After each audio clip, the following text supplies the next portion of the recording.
Adventure of Pipeman on W4CY Radio.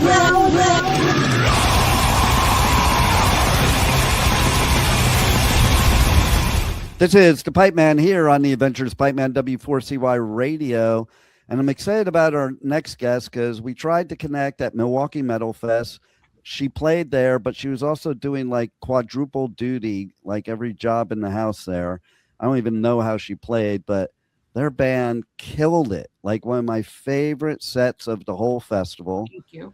So let's welcome to the show Robin from Castrator. How are you? Hello, how are you? I'm good. Doing this. I know, it's great. And I have to, like, there's one thing I rarely talk about is band names, but I do think it's kind of funny that you started off as an all-girl band and you named it Castrator, and it makes me a little scared right now. Oh, it's a great name. Right? It is a totally great name. And I mean, so let's go back to the beginning. What was it that was really your driving force to start this band? Well, I mean, I played in other bands and I was friends with Carolina, the drummer. We did a show with my other band, Dercada, and her other band, Hypoxia, in New York. And then we just kind of stayed friends. And then we were on Barge to Hell together. And she was talking about like starting another band of just, you know, girls or whatever. And I was like, that's cool. And we kind of just started there. Nice. And here we are like 13, 14 years later. It's wild. And you know, I have to say, as somebody that came from like the 80s metal and punk scene, I always thought it was bullshit, the whole gatekeeping, especially with women, because especially now, I think some of the most badass women in metal and punk, I mean, badass artists in metal and punk are women, like 100%. Yeah, I mean, I never thought of it as like a gatekeeping thing. I just feel like metal is probably, even punk is the only genre that is like, oh, they're girls. Like you don't have that with country, you don't have that with rap, you don't have that with pop. Nothing else except for it's like weird the heavier to me. side. It's like all of a sudden it's like, oh, there's girls. It's like, okay. You know, and we know girls can play music. That's been proven in every genre throughout, you know. Exactly. Ever. And there's the passion that women have, you know, and the emotion that women have that to me directly fits with metal or punk because they're both very emotional, passionate genres. Yeah, girls are definitely more emotional than boys. Yeah, and not always. I think it shows in the lyrics and it shows on stage, you know, and I'm actually, there's sometimes too, like I'm so in awe of certain artists. Like you take Courtney LaPlante, like when she sings, I just sit there looking at her mouth because she's got that like, you know, total technique that you don't really see often. And you can totally tell like somebody trained her how to do her voice without losing it the way she does, because I sang thrash metal in the 80s and I trashed my throat because I didn't know what I was doing. Yeah. You know, so you need the technique, but it does, you know, and it even amazes me. Like I love when I play bands to other dudes and then I tell them that the lead singer is a female after they listen to it, because they don't even, like, sometimes they can't even conceive of that brutalness coming from a female. But I think you do it so well, you know, your whole, you know, anybody that's in metal or punk that does that. But your band, man, oh my God, like I would say probably one of the top 5 sets of the whole Milwaukee Metal Fest for sure. Wow. Okay. I mean, I didn't see any bands. Yeah, you were a little busy.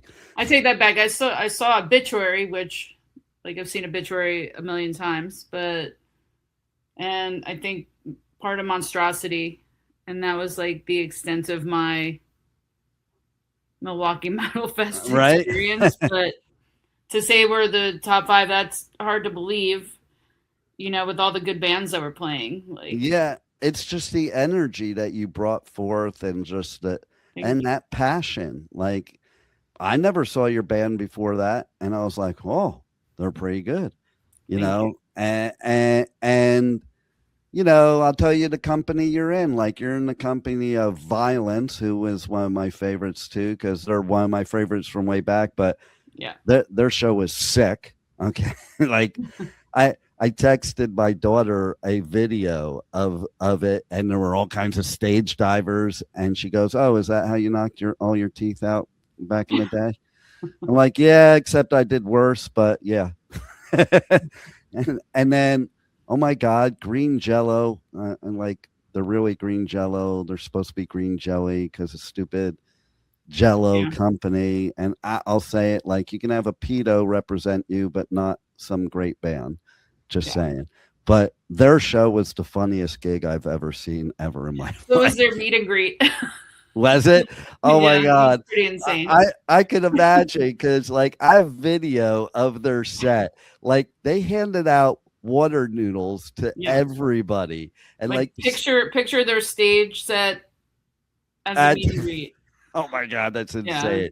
And it was like I couldn't stop laughing because like the mosh pit was all water noodles, and it was like just so much fun. And then were they at the meet and greet also chanting green Jello, because they had everybody chanting that the whole time. They basically just extended their show over to the I love it. So those are people that you're in company with that are my favorite sets of that festival. Okay. So, and how does it feel playing at a festival across the street from the Dahmer killing? I don't look at it like that. I forget about it, honestly. I didn't even think about it. I didn't put 2 and 2 together until I was doing an interview and I had the Ambassador Hotel as a backdrop. And when the band started talking about it, I'm like, oh, I didn't even put 2 and 2 together. Like it was funny. But yeah, like what a great festival. And I watched you too run that meet and greet, and you ran it like a clock, because that's a lot of work. You know? It was a lot. It was fun, and I had a good team of people with me, so that helped. And the bands were, good as well. So that was also helpful. And the fans were, accommodating with me. So it all worked. Nice. So what do you want to share with the listeners about your experience at Milwaukee Metal Fest, especially your performance there? I don't even know if I have anything to share. I didn't have like an experience really. I spent 4 days, in the same spot. Right. Except when I went to go play. Yeah, exactly. So that was a nice break right there. Yeah, I mean, it was like kind of stressful. Yeah. And even Nick that was with me, he played also because he plays with, Jamie. So he did those jams. So he had to go run too.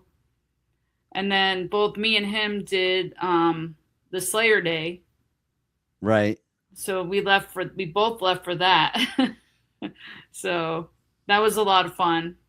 Yeah, and I imagine it would be stressful to play a set when you're that busy too, because you kind of want to have a little chill out time before you go on stage. And after. There was no chill out time. Right, you went straight meet and greet to set, and then straight back. I ran right back as soon as I was just like put my bass in a case and just ran back to the meet and greet.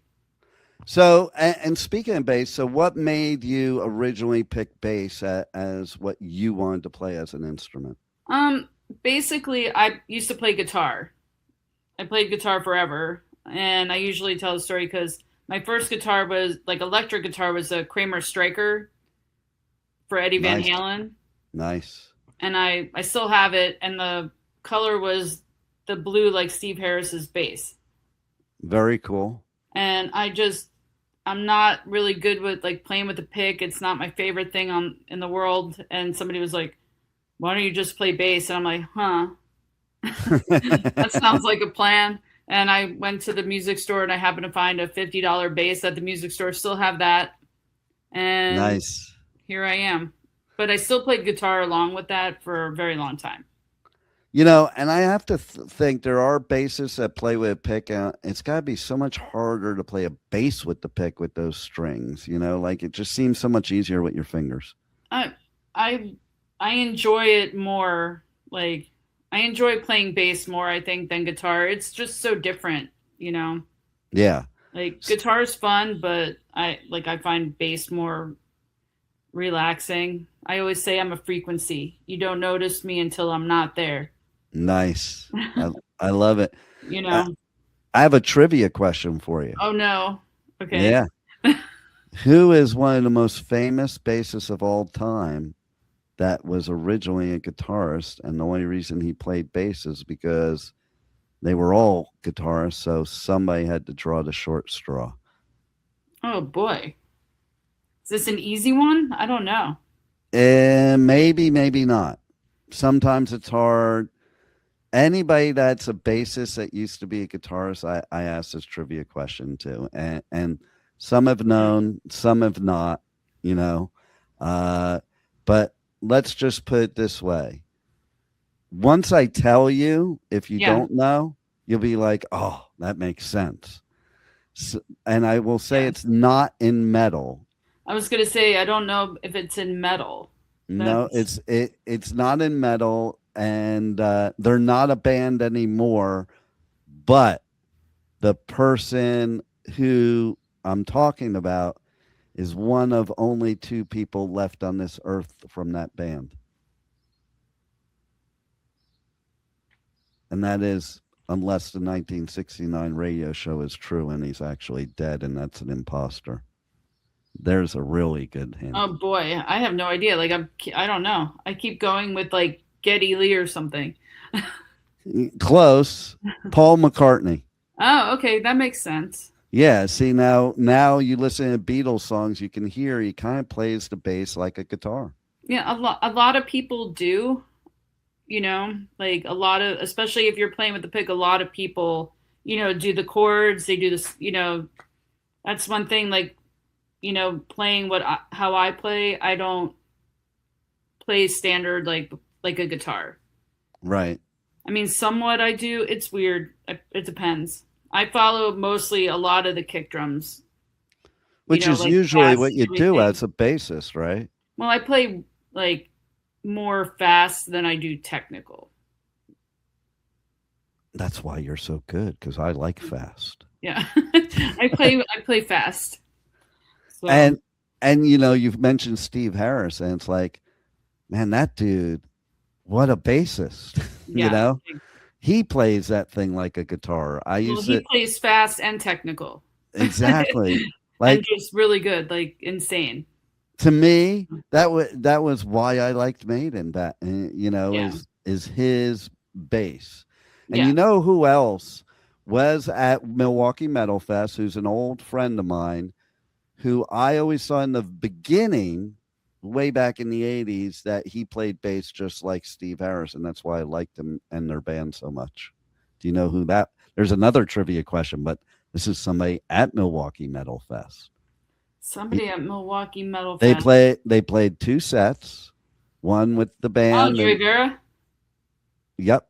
All right. Exactly. Yeah. I was like, yep. Yeah. Yeah. So like he always reminded me of Steve Harris. Like, and me and we've been friends since like the very beginning of Armored Saint, you know? So, and I felt that's what Milwaukee Metal Fest was all about too. It was like a family reunion. I love what Jamie did because I do a lot of festivals, and this just felt like an old school, just like typical, just everybody knows everybody type of festival. Yeah, I mean, it would like, I wish I had more time to chat with people and see people, you know, but it was a lot of fun, and it's organized very well. I love the fact that it's in one building. It's not outside. Oh yeah. Because the festival I did before that got evacuated 3 days in a row out of 4. Yeah. Like I like the fact that it's indoors. You know, there's plenty of bathrooms, there's food, Yep. you know. I couldn't believe how big that venue was too. I've never Yeah. been to that venue, Oh, really? and it's Okay. huge. It's Like huge. I never even imagined it. Now that I've been there, I'm like, oh, now it makes Yeah. sense that there's a festival And there. that's the whole thing too. Like all this, like the stages are great as well. Like anywhere you stand to see the bands, it's great. Like, you know, there's not a bad venue in there, Exactly. you know? Exactly. And it was kind of cool down where you were in the basement, and because the merch was down there. Yeah. It was cool for me too for doing interviews because it was Yeah. quiet down there. Yeah. You know, I didn't mind it. right? So, anything else you want to share with the listeners that you got coming up with your band or yourself, or anything that you want to promote? For Castrator, we have a show in New York coming up, Rage of Armageddon Fest. It's a smaller festival in New York. That should be fun. And then we have a possible tour announcement coming up. Nice. You know, we're just looking to play more shows. We're writing new music right now. So hopefully a new album next year. Very cool. So How does it feel writing new music after all these years? I always am in awe of artists being able to continue to come up with new ideas. it's sometimes it takes me a while to like be motivated. Yeah. Like Carolina and I can only get together, you know, periodically, and like sometimes we'll get together and lock ourselves in a jam room for like 2 days, you know, for 8 hours a day and just, you know, write whatever, like really raw stuff.